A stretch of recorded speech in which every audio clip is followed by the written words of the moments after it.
साथियों, जय श्री राम।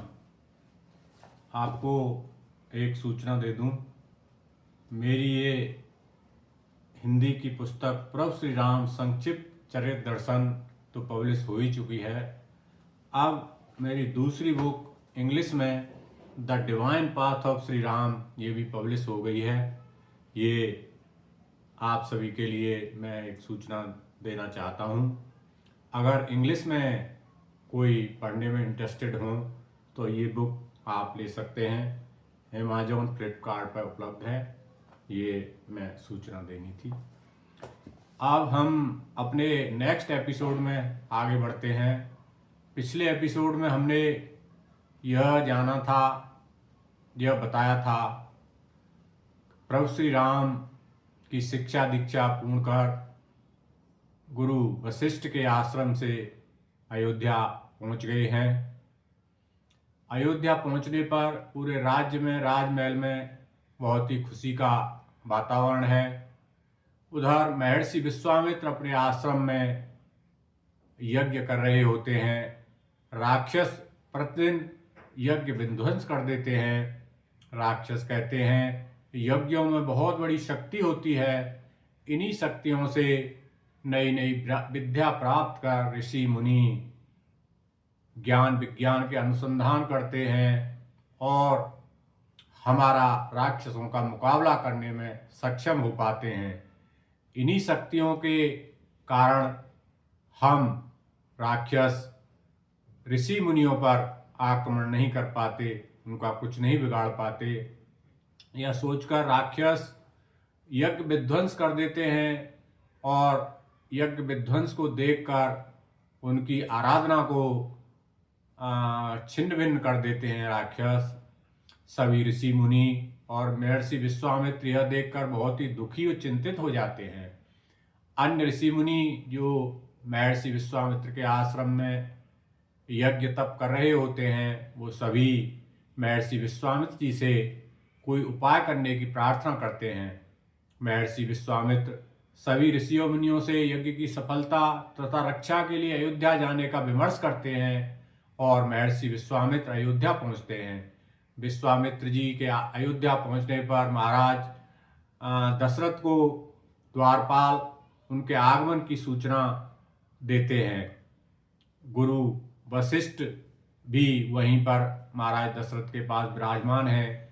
महाराज दशरथ गुरु वशिष्ठ से कहते हैं, गुरुदेव, महर्षि विश्वामित्र का आगमन कैसे हुआ है, इनका क्या प्रयोजन हो सकता है।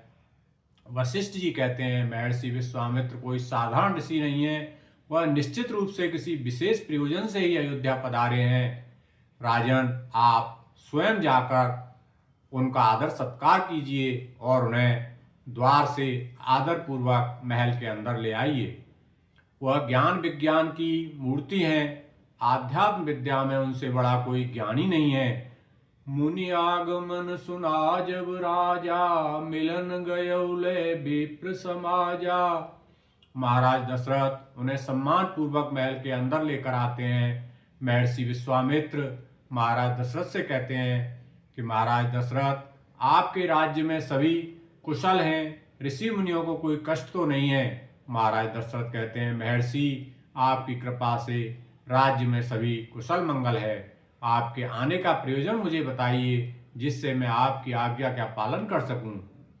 महाराज दशरथ के विनम्रता से पूछने पर महर्षि कहते हैं, आप जैसे राजा के होते हुए प्रजा का सुखी होना स्वाभाविक है। महाराज दशरथ कहते हैं, महर्षि, हमारे अहोभाग्य हैं जो आप यहाँ पधारे, आप आज्ञा करिए।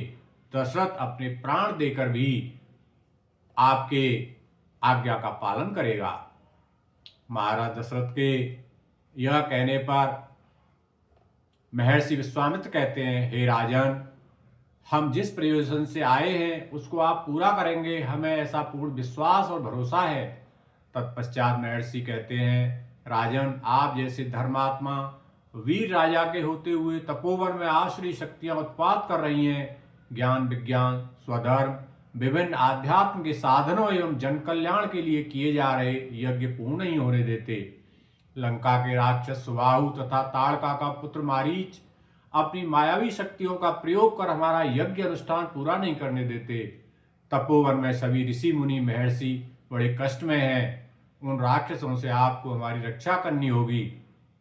महाराज दशरथ कहते हैं, महर्षि, हमारे राज्य की पूरी सेना आपकी सुरक्षा में लगा दी जाएगी। तपोवन में कोई भी राक्षस किसी भी ऋषि मुनि को पीड़ित नहीं करेंगे। महाराज दशरथ से यह सुनकर विश्वामित्र जी कहते हैं, नहीं राजन, हमें आपकी सेना की सुरक्षा नहीं चाहिए। आप अपना पुत्र राम और लक्ष्मण हमें सौंप दीजिए, उन्हीं से हमारा प्रयोजन सफल होगा और यही हमारे यहाँ अयोध्या आने का एकमात्र प्रयोजन है। महर्षि कहते हैं, अनुज समेत देहु रघुनाथा, निश्चर बद में हो सनाथा। देव भूप मन हर्षित तजहु मोह अज्ञान, धर्म सुजस प्रभु तुमको इन कहे अति कल्याण। महाराज दशरथ कहते हैं, महर्षि, राम तो अभी अबोध बालक है, राक्षसों और की मायावी शक्तियों को पहचान भी नहीं सा। उसने कभी राक्षस के देखा भी नहीं है। वह अबोध बालक उन राक्षसों का मुकाबला कैसे करेंगे? मैं अपनी पूरी सेना के साथ आपके साथ चलता हूँ। सेनाओं से अब सबसे आगे मैं रहूंगा और मेरे होते हुए कोई भी राक्षस आपके पास आने का साहस नहीं कर पाएगा। महर्षि विश्वामित्र यह सुनकर सोच में पड़ जाते हैं और कहते हैं, नहीं महाराज दशरथ, हमें आपकी और आपकी सेना की आवश्यकता नहीं है। राम से ही हमारा प्रयोजन सिद्ध होगा। हम किसी विशेष प्रयोजन से यहाँ पधारे हैं, आप राम हमें सौंप दीजिए। महाराज दशरथ के यह कहने पर, राम देत नहीं बनई गोसाई। विश्वामित्र महर्षि कहते हैं, महाराज दशरथ, आप केवल कर्म आदर्श की बातें करते हैं या वचन निभाना भी जानते हैं। तुम्हारे पूर्वजों ने अपने वचनों की रक्षा के लिए अपना सर्वस्व बलिदान कर दिया था। राजा हरिश्चंद्र ने अपने आप को पत्नी और पुत्र सहित बेच दिया था। आप उसी रघुवंश के उत्तराधिकारी हैं जिन्हें अपने वचन पालन के लिए दूर दूर तक जाना जाता है। आप अपने कुल की आन और मर्यादा का तो मान रखिए, उसे कलंकित न करिए। महाराज दशरथ से महर्षि वशिष्ठ कहते हैं, राजन, महर्षि विश्वामित्र कोई साधारण महर्षि नहीं है। राक्षसों से सामना करने में वह स्वयं समर्थ हैं। उनके पास देवताओं की दी हुई विभिन्न शक्तियां हैं। राम को लेने आए हैं तो उनका कोई विशेष प्रयोजन ही होगा। आप राम और लक्ष्मण महर्षि विश्वामित्र को सौंप दीजिए। वह उनसे कोई विशेष कार्य ही करवाना चाहते होंगे जिसमें जगत का कल्याण निहित होगा। गुरुदेव वशिष्ठ के यह कहने पर महर्षि वशिष्ठ की आज्ञा सिरोधार्य कर महाराज दशरथ राम को महर्षि विश्वामित्र के साथ भेजने के लिए तैयार हो जाते हैं। महर्षि विश्वामित्र के साथ जाने के लिए राम और लक्ष्मण को तैयार किया जाता है। महर्षि विश्वामित्र राम लक्ष्मण दोनों को साथ लेकर अपने आश्रम के लिए प्रस्थान करते हैं। मार्ग में चलते चलते एक सुनसान निर्जन वन दिखाई पड़ता है। वहाँ बड़े बड़े पैरों के निशान हैं। राम महर्षि विश्वामित्र से पूछते हैं, महर्षि, इस निर्जन दुर्गम वन में यह बड़े बड़े पैरों के निशान किसके हैं? महर्षि बताते हैं, यहाँ ताड़का नाम की एक राक्षसी रहती है। दीर्घ काल पहले यह स्थान बहुत सुंदर तथा सुरम्य हुआ करता था। यहाँ बड़े सुंदर दो नगर थे। महर्षि अगस्त के शाप से राक्षस बनी ताड़का ने दोनों नगर उजाड़ दिए। ताड़का में 1000 हाथियों का बल है, वह यहीं कहीं छिपी होगी, आप उससे सावधान रहना। इतना कहते ही ताड़का दिखाई देती है और देखते ही देखते ताड़का ने बड़े बड़े वृक्ष उखाड़कर राम के ऊपर फेंकना प्रारंभ कर दिया। कभी बड़े बड़े पत्थर उठाकर फेंकती है, कभी वृक्ष उठाकर फेंकती है। इस तरह राम के ऊपर प्रहार करने लगी।